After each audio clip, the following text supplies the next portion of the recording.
Okay, everyone, welcome to this morning's presentation.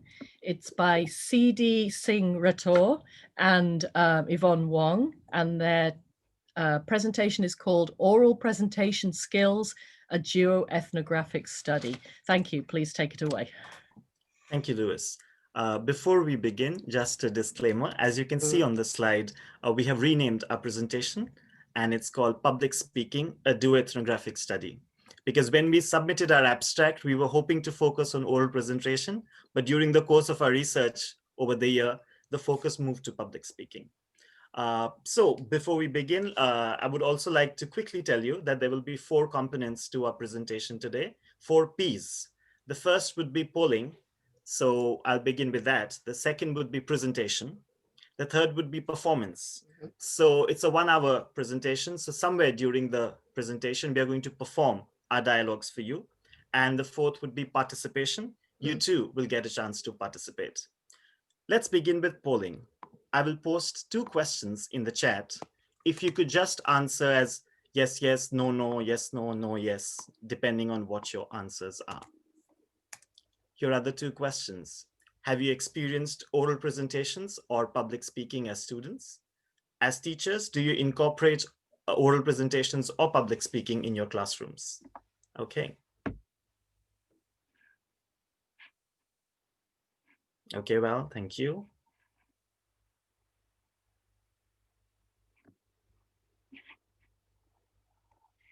Okay, Adi, thank you. Eukarya, yes, thank you. Matthew, yeah, no, yes, thank you. And yes, yes, Eukarya. Okay, I think that's all. Okay, so thank you. Now that we know the lay of the land, let's begin the presentation. Good morning, ladies and gentlemen. My name is Chhayankdhar Singh Rathore. I go by CD. Oh, sorry. That's okay. I wanted it to be full screen. All right. And my name is Yvonne. We both teach at Soka University. Yes.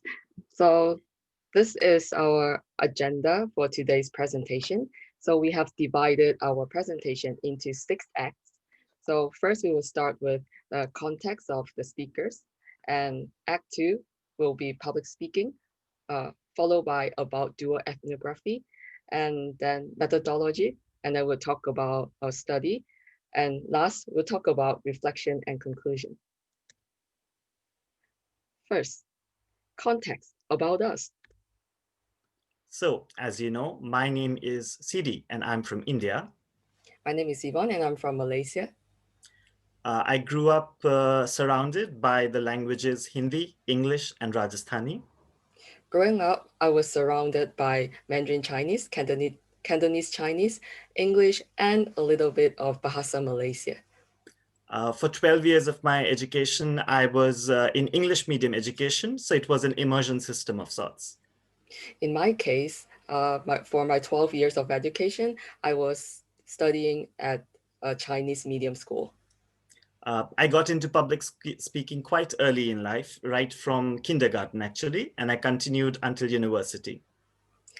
It's a different case for me. I started in adulthood. To be precise, it was around my university years. I came to Japan in 2013, and I did my graduate education in TESOL from Soka University, Japan. Yes, I came to Japan in 2016, and I landed on the same master's program as CD. Which is where we met. TESOL. Yes, which is where we met. And it's been a few years of friendship. And then both of us started teaching at Soka University after our graduation, and we have been colleagues ever since then. We have been discussing, collaborating over our class spans, and turns out that public speaking has played a major role in our lives. So for this duo-ethnographic project, both of us thought that it's a great idea to explore our lives through the lens of public speaking. Thank you. Yes, first, I'll talk briefly about public speaking. I think since everyone has incorporated public speaking in the class, I think this is not unfamiliar to all of you. but I would explain briefly about public speaking. Public speaking is a delivery of structured speech in front of a live audience, and its purpose is to inform, influence, and entertain the audience. So it is also being widely used in leadership development, interpersonal communications, mass communications, and also in business sectors. Next. Okay. Why don't you talk about duoethnography, CD? Sure, Yvonne, thank you. So let's talk a little bit about duoethnography. Next, please. Duoethnography is essentially, to explain in 3 words, juxtaposing personal experiences. It falls under the umbrella of qualitative research. Essentially, the focus is that duo, as the name suggests, two sets of life experiences are juxtaposed to expose and explore the contrast and connections between those 2 experiences. A chosen issue is explored through dialogue on disparate histories, beliefs, and behavior. In our case, the chosen issue is public speaking. Although the dominant approach is dialogues, sometimes it can also happen through the exploration of artifacts such as photograph, pictures, in case of teachers, lesson plans. So there are various ways of exploring it, but we focused on the dialogue approach. Next, please. So what is the procedure of duoethnography? To put it simply, we begin by choosing a topic of interest. The next step is recorded sessions. We conduct multiple recorded discussion sessions. Some are more structured than the others. The third step is we listen to the recordings and identify the themes. And the focus is usually on the difference in the life histories of the participants. The fourth step is we create fictional dialogues. So how is the data processed? It's essentially, we restructure the transcripts to create fictional dialogues so that there is better focus on these themes. The goal essentially is to make the data accessible and engaging for members of the audience. Next, please. Let's talk a little bit about the specific methodology of this study. Okay. As I said, our theme was public speaking and of course, language learning, because we both are language learners and teachers. Over the past few years of our friendship, there were a lot of discussions and consultations on public speaking. So the theme was kind of obvious. We divided the theme into 3 sub-themes: histories, beliefs with regard to language learning and teaching, and our actual teaching practice. It was interview-based discussions. This is the very first time we are attempting duoethnography. So we were honestly a little scared, just jumping into it without any structure. So we chose the support of pre-decided questions. So it was more interview-based. And we did this over Zoom and we recorded the meetings. The audio recordings were transcribed. We shared it as Google Doc with each other. And we actually read the transcripts together. And then we identified what were the major themes that emerged in the process. Then we reconstructed and edited the transcripts to achieve better focus, clearer sentences, and greater accessibility. We'll be performing that part for you later today. Thank you. Thank you. Now move on to Act 5 study. So as CD mentioned before, so we have 3 sub-themes, and we have renamed the sub-themes into 3 scenes. So scene 1 will be focusing on our histories. Scene 2 will highlight on our beliefs, and scene 3 will be about our teaching practice. So we have selected some keywords for these 3 scenes. So I will give our audience members some time to go through the keywords.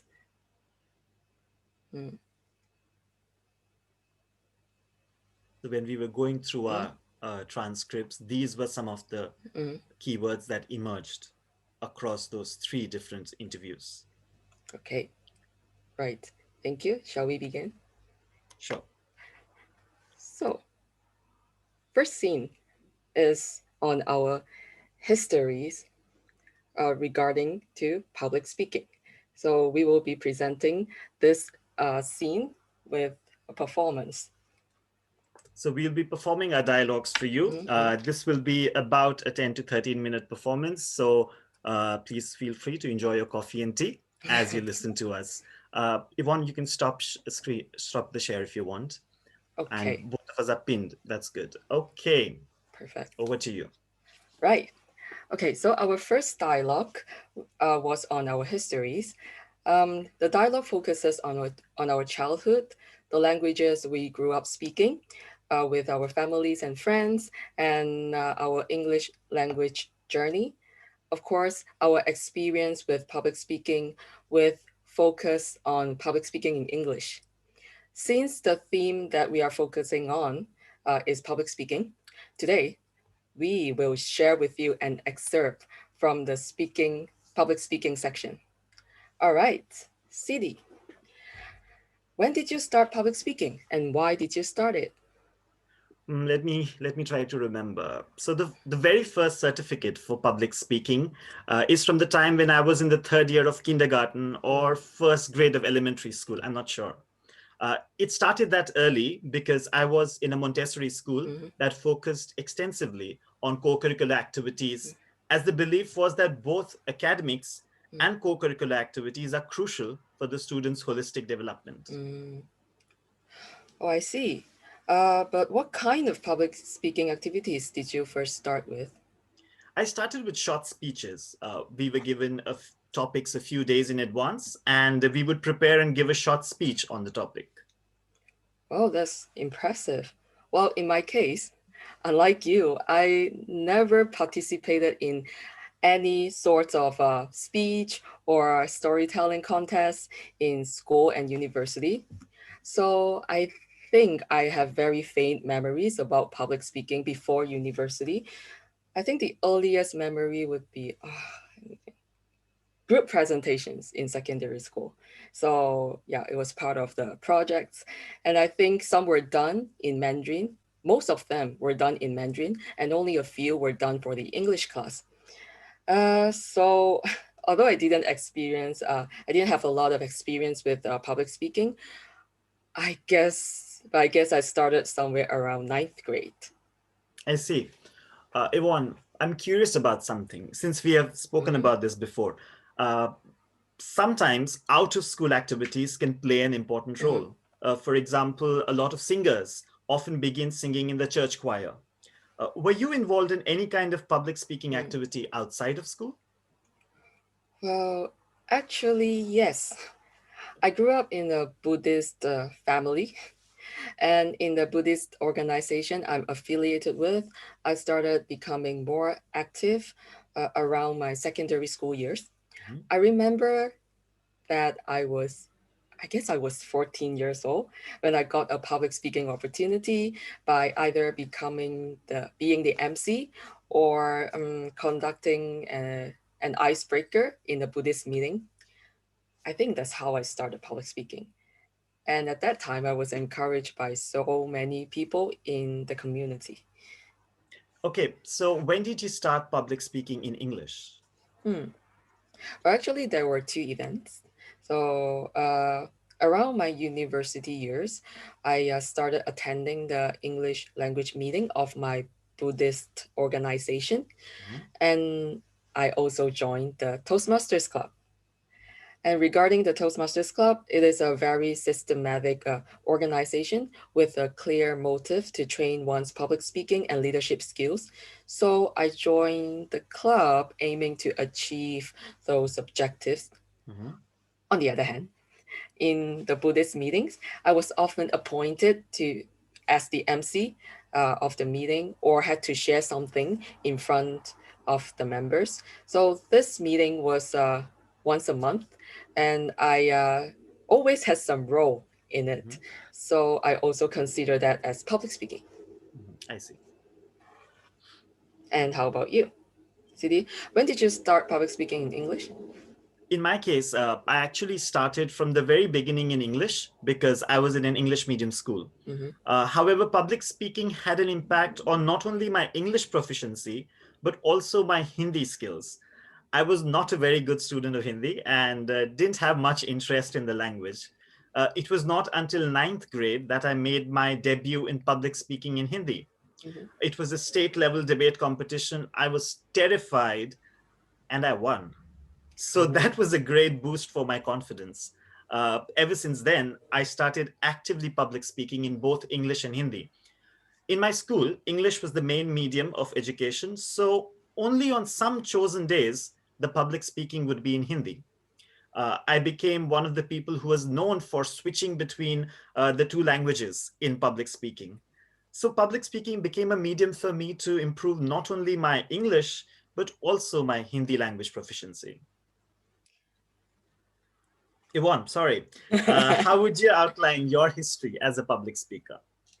Well, as I mentioned before, I started public speaking around my university years. Mhm. Oh, well, at first, I didn't realize public speaking was public speaking project in my university was a chance to improve my public speaking skills.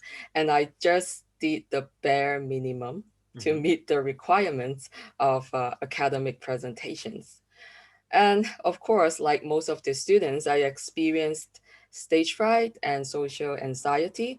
And I thought it would never be fixed. And some people were just like born to speak well in front of an audience.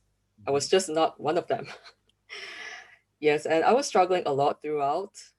But it was not until a particular presentation where my instructor was being nice and friendly, and she only gave like positive feedback to all the presenters. Naturally, I thought I did well, but it turned out that I didn't even pass the presentation. I Wow. was pretty furious, actually. So I guess the lesson is that never trust a smiley instructor. The experience was indeed a wake-up call for me. And I was thinking, it would be nice if I could overcome it. And around the same time, my roommate was joining the Toastmasters Club. By the way, since I'll be like talking about Toastmasters Club in detail, I think I should clarify that I'm not currently associated with it, but I'm grateful for its role that is played in my life.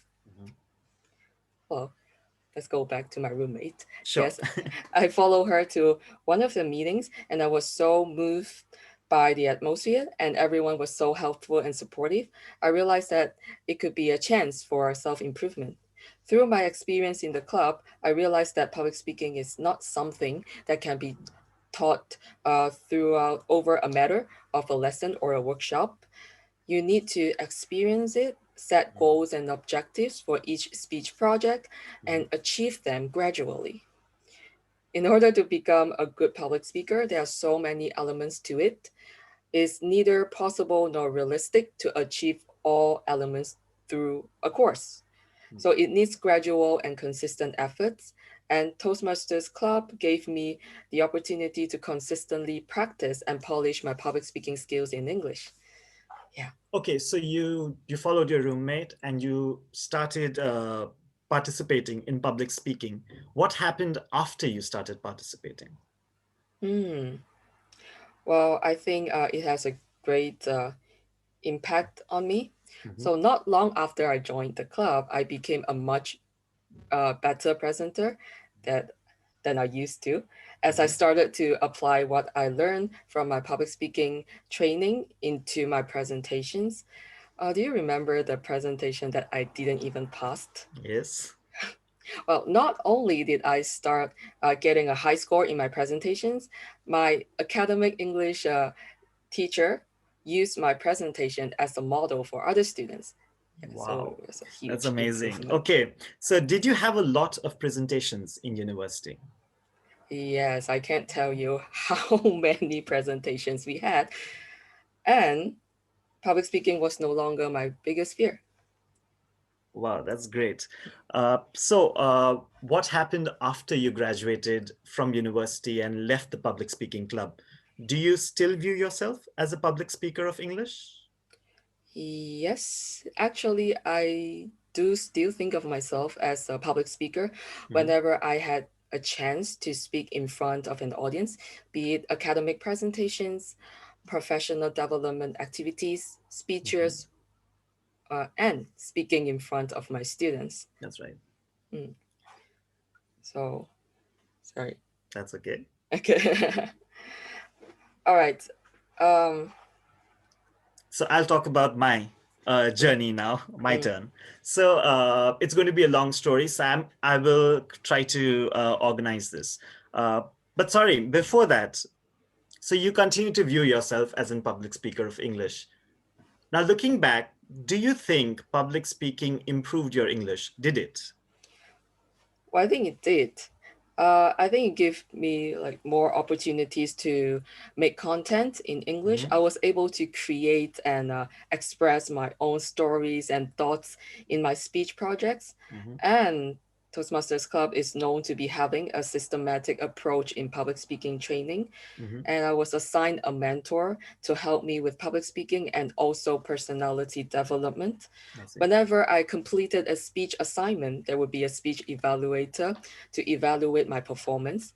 So they would give like holistic and four-dimensional reviews on my speech, and I got to learn and improve a lot from those reviews. I see. Could you share any memorable experience on this topic, on public speaking? Okay. Yes, as a public speaker, yes, there are too many, but I will share the most recent one. Okay. Yeah. So, well, okay, Val is here. Val was my committee member. And I'm going to talk about my thesis presentation. Okay. I think I delivered a phenomenal presentation. And then just 2 years ago from my graduate thesis. The presentation was loaded with information, and we only had a limited amount of time to present. And I was able to pull it off, even though it was extremely challenging. Thank you, Val. Extremely challenging. Recalling my public speaking training, I was able to run rehearsals in my brain, trying to predict the audience reactions and remain calm on the surface, even though I was trembling deep down. I was able to stay on track, and despite being nervous, I was able to pronounce words clearly and summarize my research by focusing only the main points as taught during my Toastmasters day. Wow, what a journey. Amazing, amazing. Well, how about you, CD? Could you outline your history as a public speaker of English? Sure. And as I said before, I'll try to organize my response. So I'll talk in three phases. The first phase would be the first 8 years of my education, which was 3 years in kindergarten and 5 years in primary school.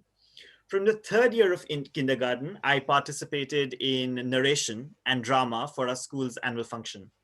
We were trained in diction, speaking slowly and loudly. As a 5-year-old, I had a tendency to clench my teeth when I was speaking in front of the audience. And my English teacher really helped me overcome that habit. In primary school, we used to have assemblies in the morning. And in every assembly, there would be about 4 students who would give short speeches on fortnightly topics. I volunteered to speak as often as I could. And slowly then class presentations started taking place. I remember in 5th grade, for my social studies class, we had a mock election campaign. And I had to address the class, and I contested the election, and I had to address the class and convince them to vote for me, which I did, and I won it. So that was a good memory. The second phase was from 6th grade to 10th grade. This phase began when I started competitive public speaking. So to explain, and people, if anybody's familiar with the British system of education, you might understand this. So schools in India are essentially like Harry Potter.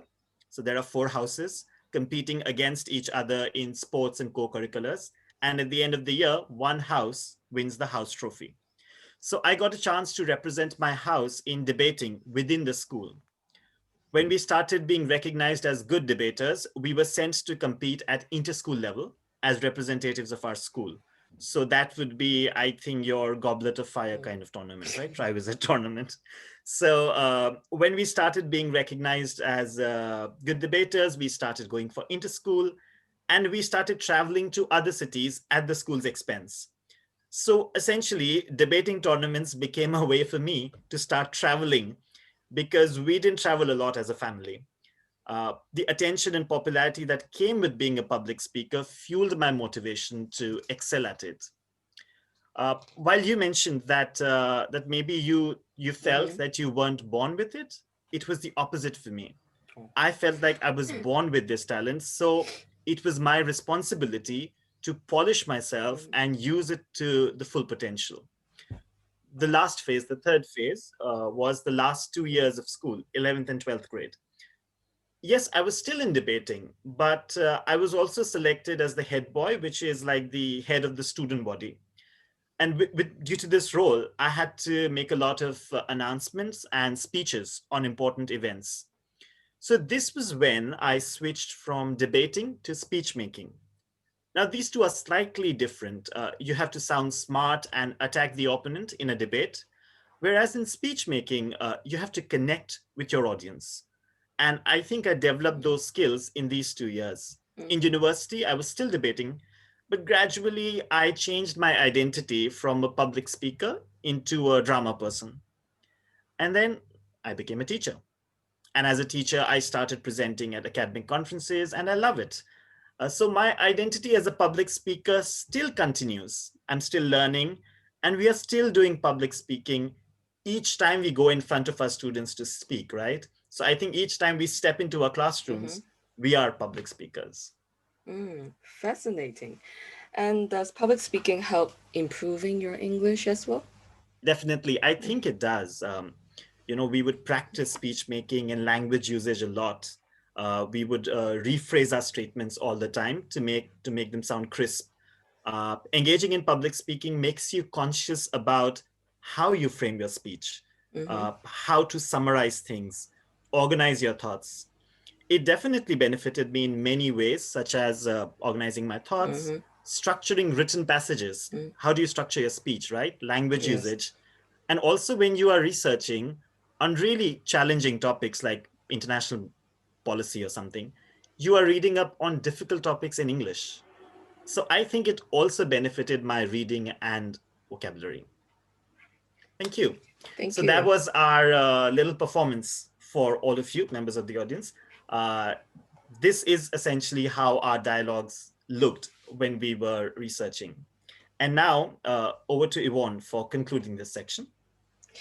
So as a conclusion for our scene one on our histories, so it can be said that we have, despite we have disparate involvement with public speaking, but we eventually reaching at a similar effective engagement with public speaking.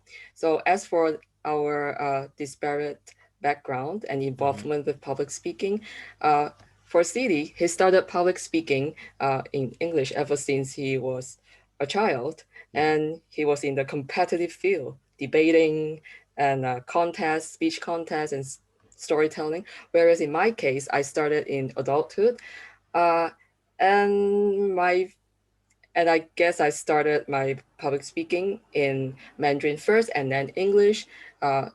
Especially in adulthood, I started in English, and then also the purpose of starting public speaking was for personally development and training. I see. So I'm sorry, I just want to add something. And Yvonne is talking about personality development training. So essentially the atmosphere environment that we got into public speaking was very different. For her, there was a more supportive, nurturing kind of an atmosphere. And for me, it was more like Sparta. It was basically ousting the other person. But so while we had very disparate histories, as you can see, we seem to have had similar affective or emotional engagement with public speaking, because both of us, and we didn't share that section with you, we'll share that towards the end. And both of us felt a sense of safety in public speaking. And it also gave us a sense of accomplishment. We were motivated to work hard, to work on our language, to work on our speech making. And also it gave us a sense of empowerment. It made us feel that we were in charge of our self-development, because if we work hard, we would see the result. Over to you, Yvonne. All right. So thank you so much, CD. So next we'll move on to scene 2, which highlights our beliefs in learning and teaching. So as mentioned in the conclusion for scene 1, and despite, I think this picture of a river actually, I think this picture is just, sorry, I can't think of a word. Oh my God. I think our journey, it represents our journey. It represents our journey. So despite we have an entirely different background, but it's just like we are rolling our boat towards a similar beliefs. And yeah, eventually our disparate histories converge into the similar beliefs about public speaking in learning and teaching. Okay. So what is this similarity? What is this convergence that Yvonne just spoke about? So in the second section, we realized that both of us believe strongly on a process-based approach. And we tried to discuss why that happened. And it seems because it reflects our training and experiences as public speakers. We value the importance of brainstorming and discussion as a pre-task activity. We value the importance of speech writing, and we try to share that with our students. So, and finally, we believe that prolonged and focused engagement with the target language is important. So impromptu speaking tasks are good, but a prolonged engagement towards a public speaking task seems to have been really important for both of us. And this came out during our second dialogue. Okay, next, please. So why? So we continued our discussion and we tried to analyze, okay, why do we really believe in a process-based approach? And it seemed to dispel myths, both for public speaking and English language learning. Yvonne mentioned this, that in the beginning, she believed that public speaking was like magic, like you're either born with it or not. And that we can sometimes see that parallel in English language skills as well. You're either born as a speaker of English or you're not. And since we realize that in reality, there's a lot of behind the scenes work and step-by-step growth that leads to an individual's success as a public speaker, if we use this in our classes, it also sends message to our students that it is, again, behind the scenes work and step-by-step growth that can lead to their success as, language learners, as users of English. Okay, next, please. So, you are attending a presentation by an ethnically Indian and ethnically Chinese person. So we need to give a nod to the stereotypes. So a math formula for you over here. So what we believe is that if we add time and effort and multiply it by practice, it should lead to success.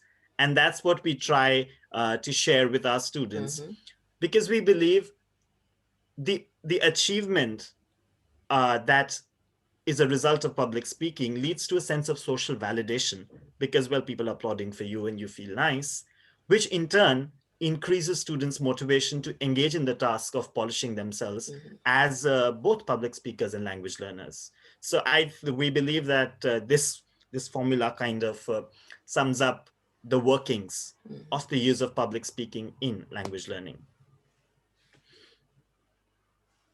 Okay. So thank you, CD.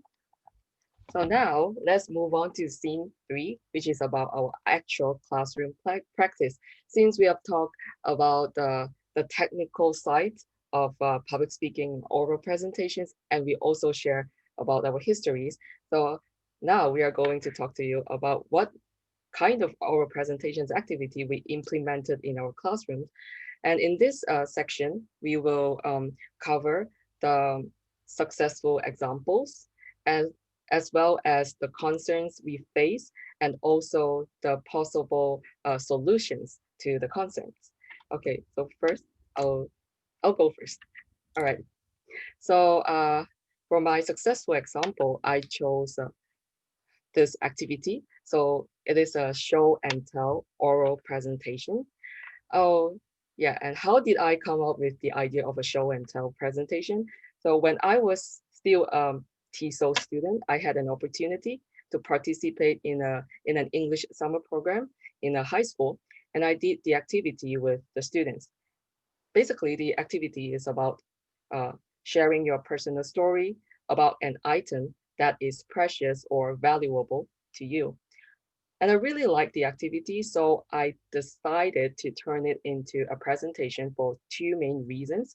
The reason number one is that some students in my class graduated from that high school, and they were familiar with the activity, so they could help each other. Um, they could help the other classmates who had no clue about it. Second, it was the first presentation that I applied process-based approach on. And I think telling your personal story is a good start because it's something that the students are familiar with. From there, I help them with giving details and structure to their presentation. As for how I did this oral presentation with my students, at first I did it over the course of 5 lessons. So during the first lesson, I introduced the presentation, and then I reminded the students to bring a precious or valuable item to class. It could be a real item or just a photo of it. And during the second lesson, so students have their item already, and they share their personal stories in English with their group members without any specific instructions, just share what they knew in their head. And, and then I assisted the students to create questions using the 5W and 1H format, and I had the students answer their own questions they made for themselves. It is to provide more information to their assisting information and give the details and order and share it again with their group members. So these are what we did in the second lesson. So let's move on to the third lesson. So during the third lesson, so I had a review with the students on how to deliver a good presentation. I didn't teach them in this lesson because I did this lesson in the fall semester, and I already taught the presentations in the spring semester. So it was just a review. As for the homework from this particular class, so students had to turn their writing into a presentation script and adding opening and concluding sentences and also transitions. So during the fourth lesson, so the students practice the delivery of their presentation, and the focus were placed on the volume, intonations, body language, and the use of visual aids. And for the final lesson, it was the actual presentation. So this is, yes, this is, I would say, a successful example because there were many good presentations. But for this particular presentation, I was moved to tears hearing a student share about the story behind the piggy bank she had made with her late grandmother. And she said that she will forever treasure this piggy bank because it's not just a piggy bank, but it contains a lot of memory with her late grandmother. So I was so moved. Yes, thank you. So Thank here you. you go, CD. So in our third discussion, which was on classroom practice, we spoke about these examples. Yvonne has just shared hers. And I'll very briefly mention mine because we want the last 10 minutes to be for engagement. So essentially, I created a set of 3 activities to scaffold them and train them towards public speaking, beginning with group discussion, conventional debate, and parliamentary debate. Next, please. In the group discussion, I first introduced ORE, opinion, reason, example statements. And in very small groups of 3 students or 5 students, just getting the students used to giving their opinion, reason with an example. So they would then, step 2, share with the group. After this, I distributed some discussion language handouts. For example, I'm sorry, but I disagree with you. Or yes, I completely agree with you. Could you please give me another reason? So things, essentially vocabulary and target language that would help them engage in stating their agreement or disagreement. Then we would have a group discussion in which one person gives an opinion with one reason. Person two must agree. It's an allotted role with one reason. Person three must disagree. And in the beginning, they hated the disagreement part. But over a few weeks of using this as a warm-up activity for my lessons, they got used to. And eventually we reached a point, I think after about 2 or 3 lessons itself, where they were giving 3 reasons for their opinion, 3 reasons for agreeing, and 3 for disagreeing. So this was phase 1, where I was getting them comfortable with giving their agreement and disagreement. Next, please. The next activity was a conventional debate. Conventional debate essentially means there's one person or one team agreeing with the topic, one person or one team disagreeing with the topic. They can coordinate with each other if they want to choreograph their speeches. So essentially, I had 2 students give 3 reasons and 3 examples. So they had already done this before in their group discussion, right? The difference was now they stood up in front of half of the class. So slowly getting them used to facing more people in the audience. And multiple pairs were given the same topic so they could compare the different reasons that people are coming up with. Next, please. The final showstopper was the parliamentary debate, which was quite intense. It was a team event, and speakers from the opposing teams would come in alternate order. So the prime minister from the yes team would come first, then leader of opposition, then deputy prime minister, then deputy leader of opposition, then the government whip to summarize, and the opposition whip to summarize their side.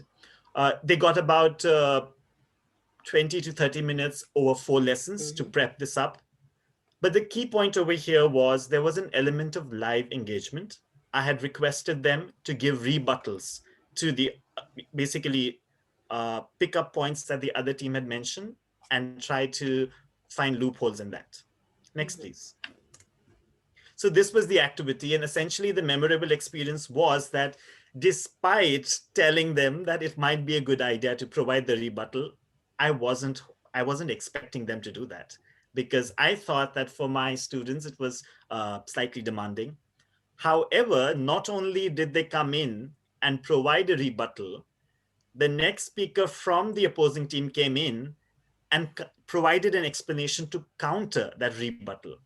And for me, that was really high level live engagement in English taking place in front of the classroom. So my students had not only risen to the challenge that I had provided them, but they defied my own expectations. So it was a little humbling for me as well to not underestimate my students. And of course, that was a happy day. So yeah, that was my memorable experience. Next, please. Okay, so throughout our sharing, we talk about the concerns.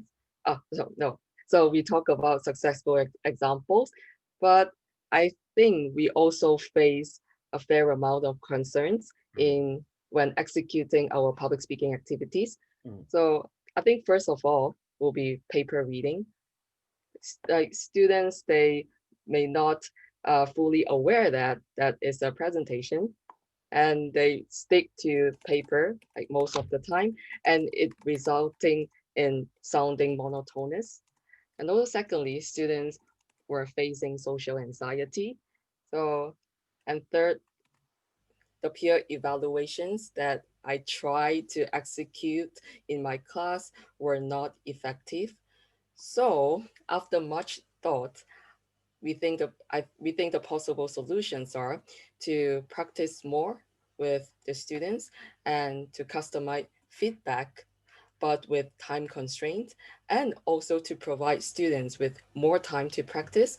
For example, to reduce the amount of presentations from 2 to 1. And third is to spend lessons to train students in peer evaluation. Thank you. Okay, so what were the lessons we learned? We learned 6 basic lessons, it seems, from our discussion. That is what came up. The importance of clearer goals. When we are planning public speaking activities in English, it's important that we as teachers have a clear goal. The second was the importance of clear instructions to the students so they do not get confused. And one way to do that is modeling. a quick, brief example of what you expect the final product to be like can really help the students reach that. Scaffolding was key. I mean, I'm sure you've heard a lot from both of us on that today. Step-by-step process for them to reach the final product is very important.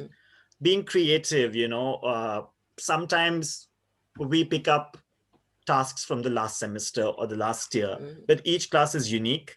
And so it's important to creatively adapt our tasks to match our students.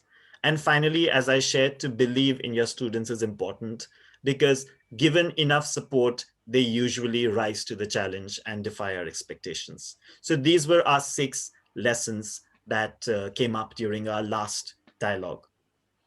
Okay. And now for our reflection and conclusion, we are going to give you a 6-minute demo again, which basically is we considered it the cream of our performance. So we saved it for dessert. Okay, Yvonne. Shall I stop sharing the screen? Yes, you can do that. Okay, sure. Now, to conclude our presentation, we will share the last section of our duo-ethnography, in which we reflect on the impact that public speaking has had on our lives. So, you started public speaking at a very young age, so perhaps you don't remember the version of you before and after public speaking? That's right, Yvonne. I don't. It was always part of my identity. However, until high school, I had a split personality. There was a stage version of me who was the smart public speaker, and then there was a private version of me who wasn't that social. So I used to have switch on and switch off moments, actually. And I think had it not been for public speaking, I would have been a very different moment. Like I would usually be in the switch off moment. So yeah, I think that's the impact. Well, that's interesting to me, because in my case, it's quite similar. For me, public speaking is my comfort zone. Maybe it sounds strange to people, but it is my comfort zone because I really want to convey a story of my own to the audience, and I don't want any interruptions. So public speaking is such a good way to do that. And also, I don't deal with stress in my daily life so well. My best friend here, he knows all about that. But I can deal with the stress of public speaking. It's like I'm putting on an armor as I go on to the stage. Well, Siti, do you have the same feeling? I completely understand what you're saying. Public speaking and stress go hand in hand. Of course, there is the thrill and the adrenaline, but if you would go up there and not do a good job, that could be quite traumatic sometimes. But because of that element of risk taking, I'm definitely better at interaction and social anxiety in day-to-day life. Perhaps this is because public speaking made me accustomed to experiencing and processing stress. So there was an element of stress, but it would lead to a high of sorts. Yes, I agree. Yeah, it really depends. Yeah, I think what I felt when I was walking towards the podium was one of the strongest sense of determination that I felt as a teenager. The waiting would drive us crazy, of course. If you were speaker number 23, you would go crazy. But that walk would be filled with the feeling of, let's do it. Oh, so yes, I can totally relate to that. Well, that makes me miss public speaking so much. Yvonne, I have a question for you. What are your thoughts on your journey as an English language learner who used public speaking? Well, I think public speaking has changed my perspective on life. It's extremely important to me because before that, I was a very introverted person, and I suffered greatly with low self-esteem as I was constantly belittled in school. Yeah, bad memories. The idea of communication alone was already so scary to me as a teenager. And I remember that I didn't even have the courage to make eye contact with people when speaking. It was that bad. As I engaged myself with public speaking, I felt like putting on an armor, which helped me fight through struggles related to speaking and communication. This sense of accomplishment I gained when I excelled in some of the presentations really helped boosting my confidence and opened a door to endless possibilities. I began to have the courage and confidence to pursue what I'm doing right now as a language teacher. In short, I'm who I am today because of public speaking. Wow, that's amazing. Uh, we're going to skip a little, Yvonne, okay? Yes. So we are going to skip to me sharing about my personal type of the story, okay? Yeah, sure. So I'll just respond to what you said. Definitely. I completely understand what you're saying, because for me also, public speaking had a life-altering impact. Because you see, I didn't belong to a very rich family. My parents provided me with the best education and expensive education. But when it came to co-curricular activities such as sports or hobby classes, we didn't have the money to pay for it. So while there were some students in my schools who were known as the rich kids, or others who were into sports or expensive hobbies, I used public speaking to create an identity for myself in school. Middle school and high school were also a dark period in my life because I faced a lot of verbal and sometimes physical bullying. The bullying lasted for close to 8 years of my life. Wow. However, each time an episode of bullying made me feel smaller, I found refuge in public speaking. Because bullying happened in the shadows, I sought the spotlight desperately. People would jeer at me when I would get on the stage to speak, but the jeering was drowned in applause when I finished my speech or debate. So I realized the power of my words, that my words would get me opportunities and open doors for me. I could get fame, respect, acknowledgement based on my speech.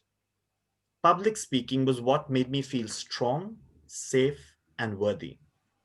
So I would say that public speaking was a very central in shaping my identity as a young man and a user of English. And I hope that my students feel that connection and they are also able to benefit from public speaking the way I did. Yes. Thank you. That was a fast version of our ending for you. And Yvonne, could you please screen share again? And let's conclude the presentation.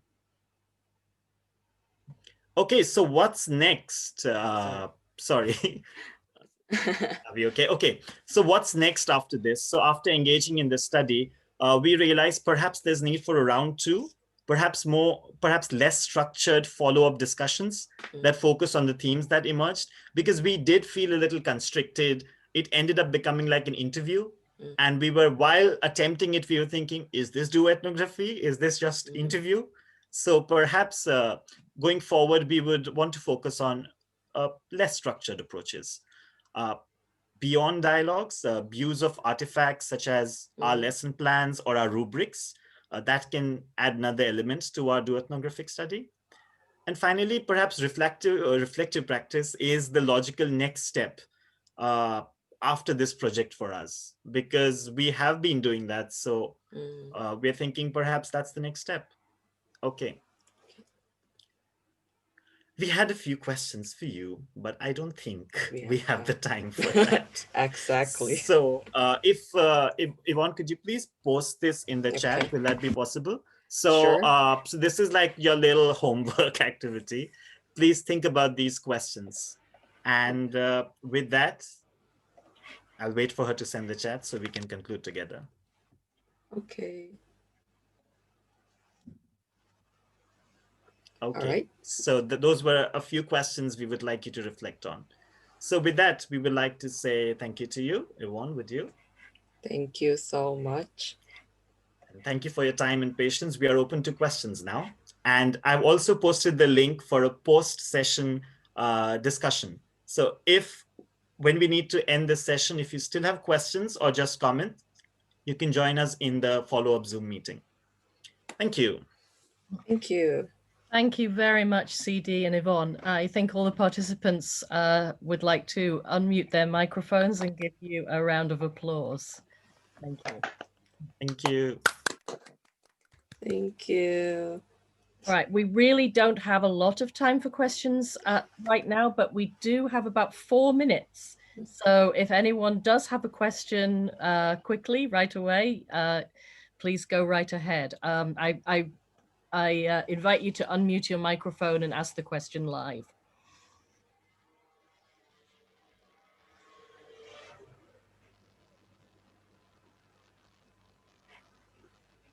Or put it in the chat.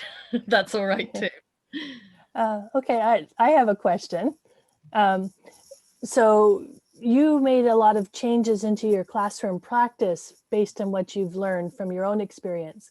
What advice would you give to a so-called native English speaking teacher for helping their students based on your experience? Yvonne, would you like to take this one? I can Would pitch you in. would you go first? Would you like to go first? I'll Okay. go first. Sure, sure. So thank you for the question, Val.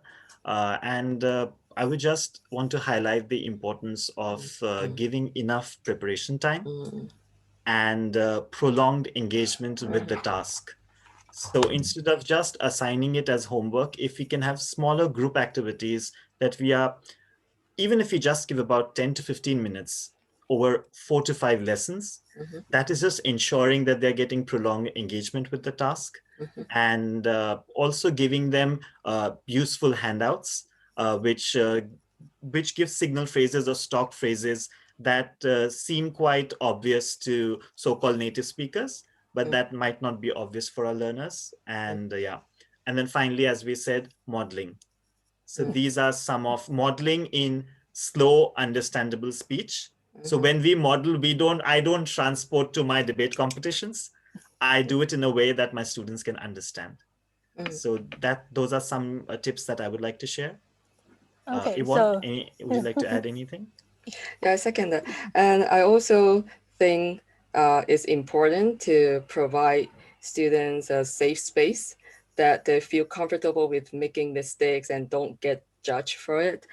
And I think by creating a helpful and supportive environment is also crucial to any kind of public speaking activities, because like using a foreign language alone is already scary and stressful for some of them. I think yeah, to soften the environment, the atmosphere is crucial for that. Thank you. Okay, thank you. Yes.